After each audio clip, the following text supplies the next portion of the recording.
Female traders of the Kumba city in Kumba have staged a protest over the selling of their shops by the Kumba City Council. The Kumba City Council sealed their shops due to the respect of ghost towns called by separatist fighters. The disgruntled businesswomen today stormed the palace of Fon Mukete the Fourth Ekoko to solicit his support for the council to unseal their shops. We shall be having details in this newscast. And the ruling Cameroon People's Democratic Movement, the CPDM, has begun disciplinary proceedings over some members of the party for acts of indiscipline carried out during the last municipal and legislative elections. We shall also be having a senior party official weighing in on that in this newscast. Those are top stories.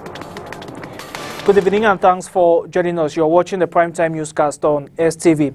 A special envoy from the president of Burkina Faso, Roch-Marc Christian Kabore, has been received today by the head of state, President Paul Biya, at the Unity Palace. Thierry Hort, special advisor of Burkinabe President Roch-Marc Christian Kabore, was bearer of an undisclosed message to the head of state, His Excellency President Paul Biya. The two high-level dignitaries discussed a wide range of issues of mutual interest between Cameroon and Burkina Faso. Let's now have the reaction of Thierry Hort. He is the special advisor to the president of Burkina Faso. First of all, you should know that I'm Cameroonian, in spite of the fact that I'm the special advisor to the President Kabore. So I'm at home. And I came here to share some views of my president with President Biya. It was about security, about fighting COVID-19, and about governance. It was a very nice, let's say, moment shared with President Biya. Yeah, are there any areas where Burkina Faso and Cameroon intend to work along these areas together? Along the area, sharing experience. Mainly on these security issues, fighting terrorism, good practices. I think that it was one of the main purposes of this meeting. The substance. First of all, you should know that I'm Cameroonian, in spite of the fact that Now, on to our late story. Female traders in the city of Kumba have staged a protest today denouncing the closure of their shops by the Kumba City Council.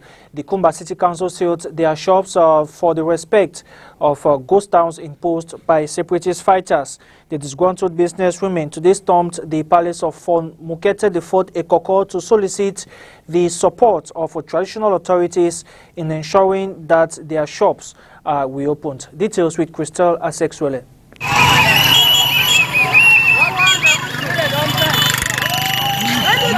Female traders of the Kumba main market today, Tuesday, August 25, 2020, seized the palace of the Fon of Kumba and paramount ruler of the Bafors, Fon Mukete Fourth Ekoko, to make their voices heard on the continuous shutdown of their stores in the Kumba main market, following the senior divisional officer for Meme's strict orders of sealing shops of traders who respect the ghost town Mondays imposed by the separatists. Yes, me like president for market. President of the market traders and a woman for one, my colleagues filled my store this morning, leaving me helpless. They say they can't go home but insist on going to protest at the chief's palace. You're not going to leave me because I'm mommy for market. President of the Kumba Main Market Traders Welfare Association, Madame Bonnet, cries out to the authorities not to close their ears on their plight, as some of them are widows who solely depend on their businesses. I beg officials, I beg, I'm not sorry for the widow them. For beg, I kneel down, I'm not sorry for them. I am pleading on the authorities on my knees to come to the plight of these women. It's been a week now and their business areas have been sealed.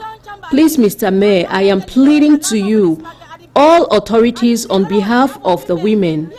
We know nothing about the killings. We are scared of our lives. Please have pity on us women of the Kumba main market. All our goods are bad. Meanwhile, discussions are ongoing between the Fon, the city mayor, mayor of Kumba 1 Council, and the head of the Bafor Traditional Council for a possible and plausible solution.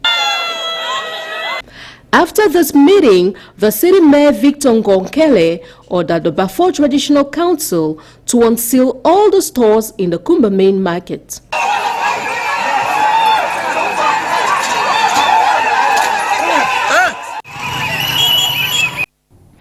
The ruling Cameroon People's Democratic Movement has opened disciplinary proceedings over some members who were found guilty of acts of indiscipline committed during the municipal and legislative elections earlier this year. Apart from punishing the defaulting militants of the party, the session will also serve as an avenue to instill the spirit of a party discipline to these members. Josephine Busy tells us more. The ad hoc committee of the Central Committee of the Cameroon's People Democratic Movement Party has begun examining files of close to 100 party members who violated party rules during the February 2020 legislative and municipal elections. This is not the first disciplinary session organized by the party, as several militants were sanctioned for not respecting the party rules and regulations in the past years. In 2014, the Disciplinary Committee of the CPDM intensified the trial of some dissident militants for anti-party activities.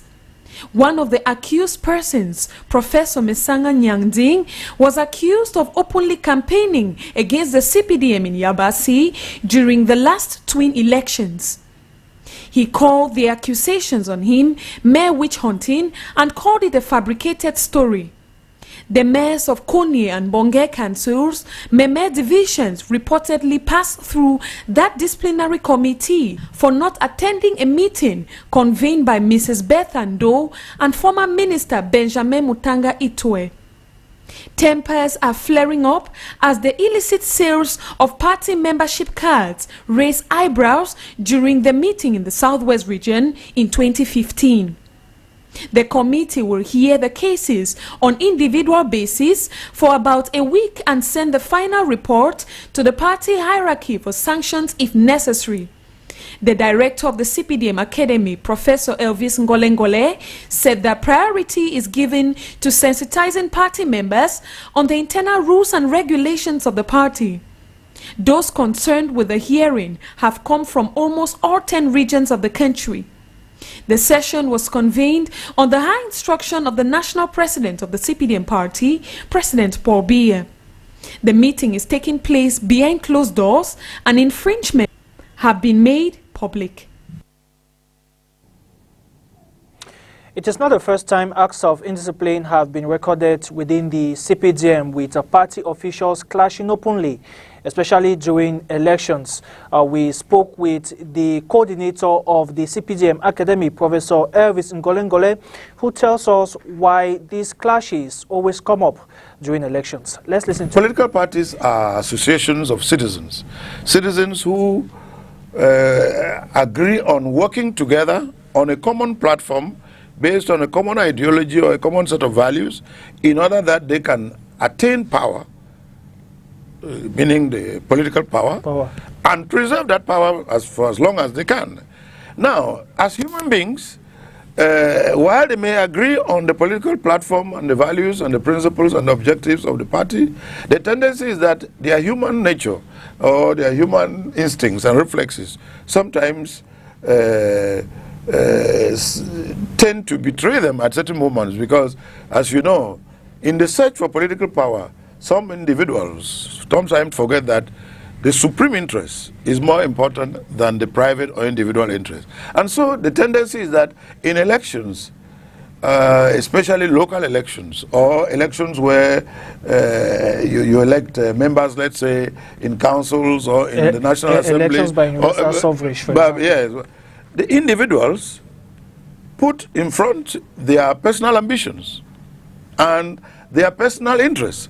And sometimes these personal ambitions and these personal interests violate, defy, or betray their commitment to the common interest, meaning the interest, the supreme interest of the party, because at the end of the day, we are all human beings. And it is because of our culture, our acculturation. It is because of our training, our education, and our upbringing, that we all agree that, look, even though we may be individuals, let us agree to forge our differences in order that we can be a strong force to work together. The leader of the Cameroon Renaissance Movement, Professor Maurice Kanto, has been warned against making statements calling for the destabilization of state institutions and the country as a whole. A movement known as Collectif Derrière Paul Biya has frowned at Maurice Kanto's call yesterday. The leader of the Cameroon Renaissance Movement yesterday threatened to order the population to the streets if elections are called up without solving the Anglophone crisis and reforms not made on the electoral code. The deputy scribe of the CPDM Central Committee, Minister Gregoire Owuna, has also made an open statement denouncing the statements of the leader of the Cameroon Renaissance Movement. Heavy winds in the economic capital Douala is threatening to cut off the route from Carrefour Bokom to the Douala International Airport. Eyewitnesses say that the road has practically collapsed, cutting off circulation. Regional authorities have created a deviation while the population has been advised against using the stretch of the road. Katrin Kone was there earlier today and our reports. This is a stretch of road leading to the Douala International Airport that collapsed following the heavy downpour of Friday, August 21, 2020. The road has been temporarily blocked from all users, including vehicles, bikes, in order not to aggravate the deplorable state. Just like this road user approaching the stretch realized he could not get access. I saw the images on social media. Unfortunately, didn't know it was this bad. I wanted to cross over so I can run my errands. He questioned authorities on why they did not study the nature of the road. I'm curious for how long has this road existed and why did experts not carry out studies that will show the road needed rehabilitation. Due to the blockage, authorities created a deviation for commuters, but to them it is still very risky. The situation created a deviation and it is very dangerous. We are going to the airport but don't know how to pass. He added that it is time consuming as the deviation path seems longer. It is complicated because we have to go and turn at the Earth Junction. I'm urgently going to the airport to drop the document. And what if I meet traffic? I will definitely not get on time. We are therefore obliged to use the one-way road, which is not very safe.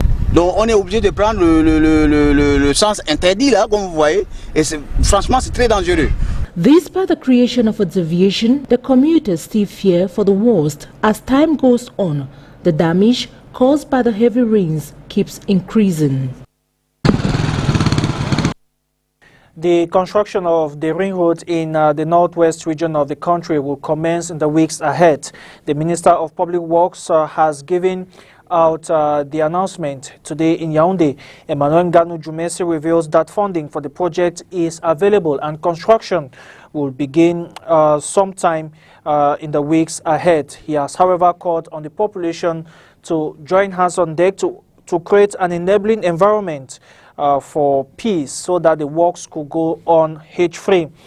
He insisted that the project is of high economic importance to the Northwest region. It should be noted that the population of the Northwest region are still awaiting the construction of the ring road about 30 years after the head of state, President Paul Biya, promised the population. Now, candidates who wrote the BAPC examination in Douala have been gripped with anxiety following unconfirmed information that the examination results are out. Josephine Binze visited some schools here in the economic capital and tells us that it still remains uncertain whether the results are out.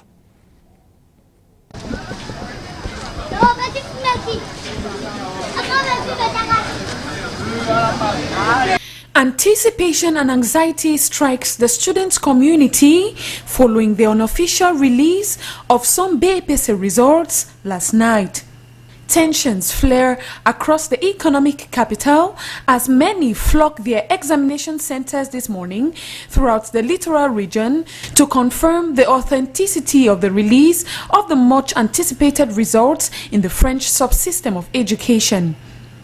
We visited Lycée Dakwa Government Bilingual High School, Government Technical School Bonadumbe, to confirm if results of successful candidates were posted, but the visit was in vain.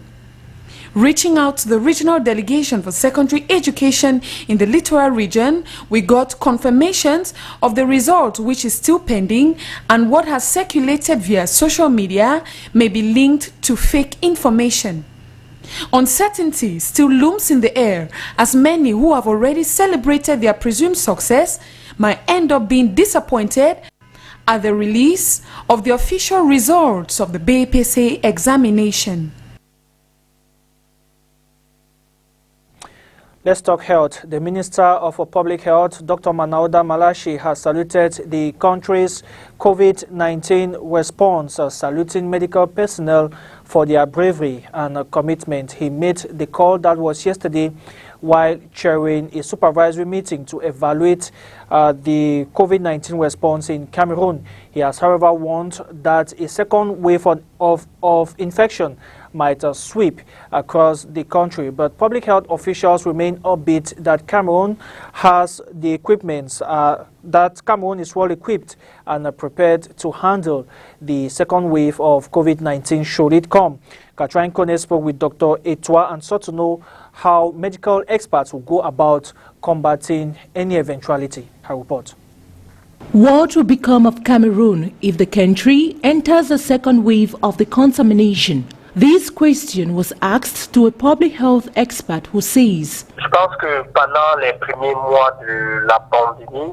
I think in the first few months of the pandemic, the Cameroon government and other health experts had sufficiently tested and accumulated medicines to be able to manage the first phase of the pandemic. They have accumulated lots of experiences that will help them deal with the second phase. Pour pouvoir donc faire face à une éventuelle seconde phase de l'épidémie. Donc je pense qu'on est paré. Curious to know how the country intends to manage the local football championship on the stadiums that have been set up to contain COVID-19 patients, he added. Je pense qu'en ce moment déjà le taux d'occupation des lits est entre 4 et 6%. Donc il est I think at this moment, the occupation of beds by COVID-19 patients stands at 6%. Which is relatively low even at the level of hospital. At this moment, the capacities of the isolation centers in the stadium only need to reinforce those in the hospital.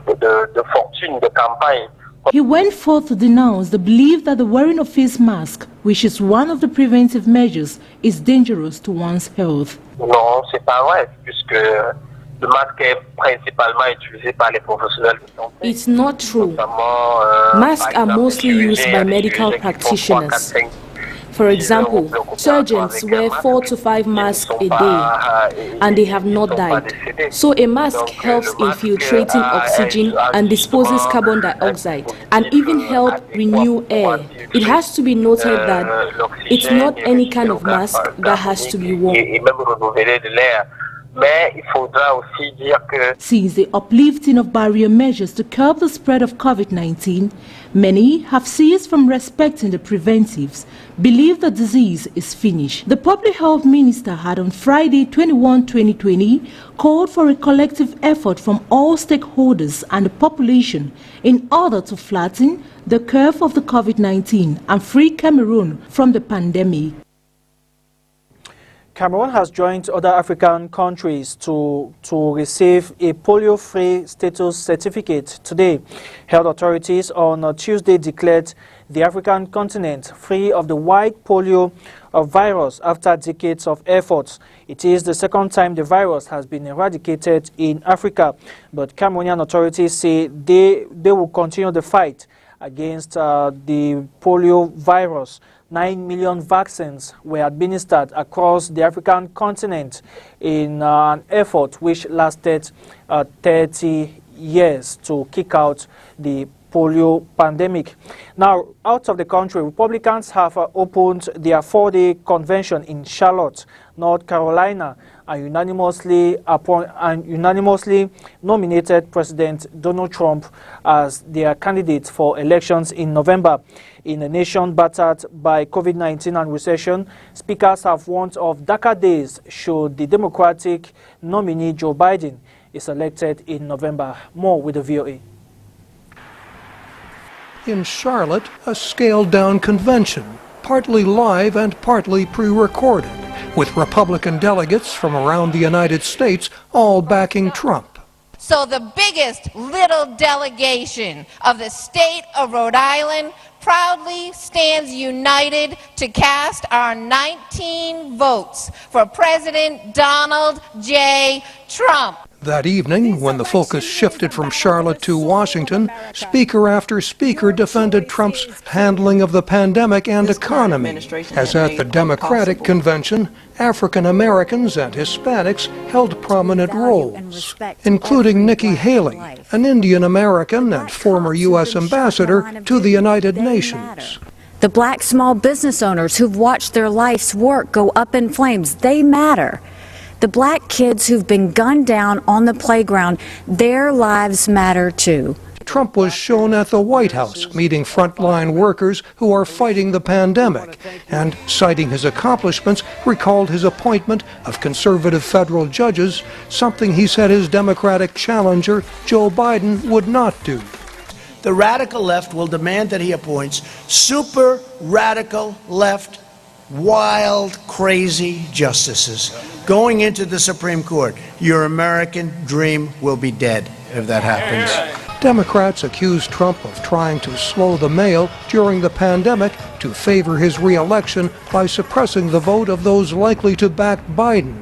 Trump said Democrats are promoting a vote-by-mail scheme that could expose the election to fraud. This is the greatest scam in the history of politics, I think, and I'm talking about beyond our nation.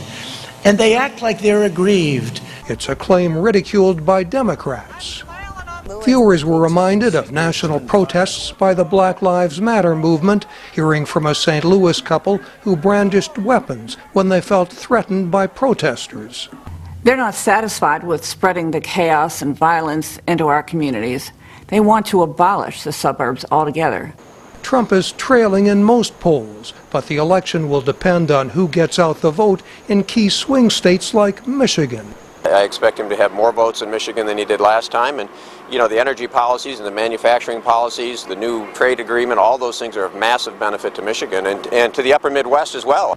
Republicans have 3 more nights to try to shape the narrative before the election campaign gets underway in earnest. Mike O'Sullivan, VOA News, Los Angeles.